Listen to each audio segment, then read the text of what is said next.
Okay. So out of all first topic வந்துட்டு IAM தான். So இந்த ஐஏஎம்ங்கிறது வந்துட்டு ஐடென்டிட்டி ஆக்சஸ் மேனேஜ்மெண்ட் அப்படின்னு சொல்லுவாங்க.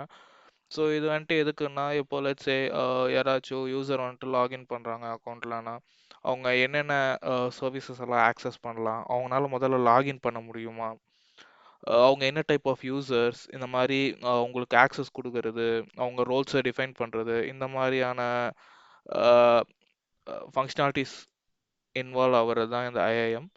ஸோ இந்த ஐஏஎம்ல வந்துட்டு பேசிக்காக நீங்கள் என்னென்னலாம் தெரிஞ்சுக்கணுன்னா, இந்த ஐஏஎம் பற்றி நீங்கள் ஃபுல்லாக தெரிஞ்சுக்கணும்னா ஃபர்ஸ்ட் நீங்கள் என்னென்ன டைப் ஆஃப் யூசர்ஸ் இருக்குன்னு தெரிஞ்சுக்கணும். அண்ட் அப்பார்ட் ஃப்ரம் தட் ரோல்ஸ்னா என்ன, ரெஸ்பான்சிபிலிட்டிஸ்னா என்ன, பாலிசினா என்ன, அதெல்லாம் எப்படி ஏடபிள்யூஎஸ்ல இம்ப்ளிமெண்ட் பண்ணுறாங்க, அந்த இடத்துல எப்படி ஐஏஎம் யூஸ் ஆகுது, இதெல்லாம் தெரிஞ்சுக்கலாம். ஓகே. ஸோ ஃபர்ஸ்ட் யூசர்ஸ் பற்றி தெரிஞ்சுக்கணும்னு நான் சொல்லியிருந்தேன் இல்லையா. ஸோ யூசர்ஸ் யூசர்ஸ் வந்துட்டு பேசிக்காக டூ டைப்ஸ் ஆஃப் யூசர்ஸ்னு சொல்லுவோம் இருக்கு. என்னென்னா ரூட் யூசர்ஸ். ஸோ இவங்க தான் வந்துட்டு அட்மின், சூப்பர் அட்மின், லைக் என்ன வேணாலும் வச்சுக்கலாம். இவங்க தான் வந்துட்டு ஹை லெவல் ஆஃப் ஆக்சஸ் இருக்கும், என்ன வேணாலும் அந்த ஏடபிள்யூஎஸ் அக்கௌண்ட்டில் பண்ணிக்கலாம் அப்படிங்கிறவங்க தான் இந்த ரூட் யூசர்ஸ். ஸோ உங்களுக்கு வந்துட்டு எல்லா ஆக்சஸும் இருக்கும். அடுத்தது வந்துட்டு ஐஏஎம் யூசர்ஸும்பாங்க.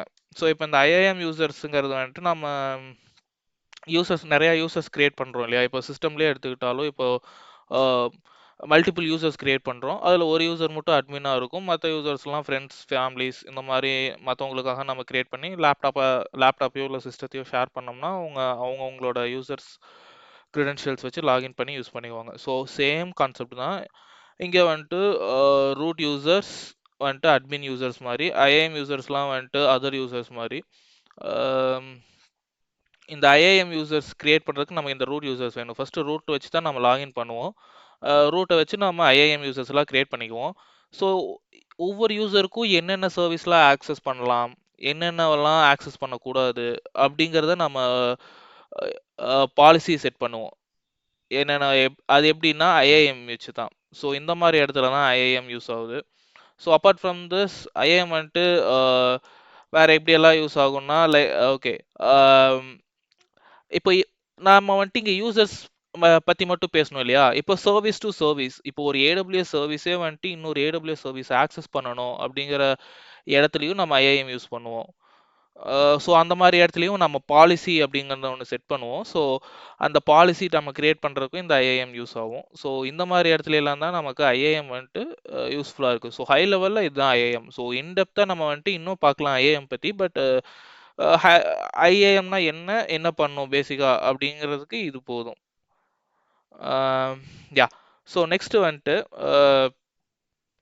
வேற என்ன, ஓகே, இந்த exam like AWS certified cloud practitioner அப்படிங்கிற எக்ஸாமுக்கு வந்துட்டு ஐஏஎம்ல இந்த டாபிக்ஸ் மட்டும் தெரிஞ்சா போதும். ஸோ இன்னொன்று, நீங்கள் அடுத்த லெவல் டிஃபிகல்ட்டி லெவல் இன்க்ரீஸ் பண்ண நீங்கள் எக்ஸ்பீரியன்ஸ்டான சர்டிஃபிகேஷன் எக்ஸாம்ஸ் எடுத்துக்கலாம். ஸோ இந்த சர்டிஃபிகேஷன் எக்ஸாமுக்கு இது போதும். ஓகே. யா. ஸோ ஐஏஎம்க்கு இவ்வளோ தான். தேங்க்யூ.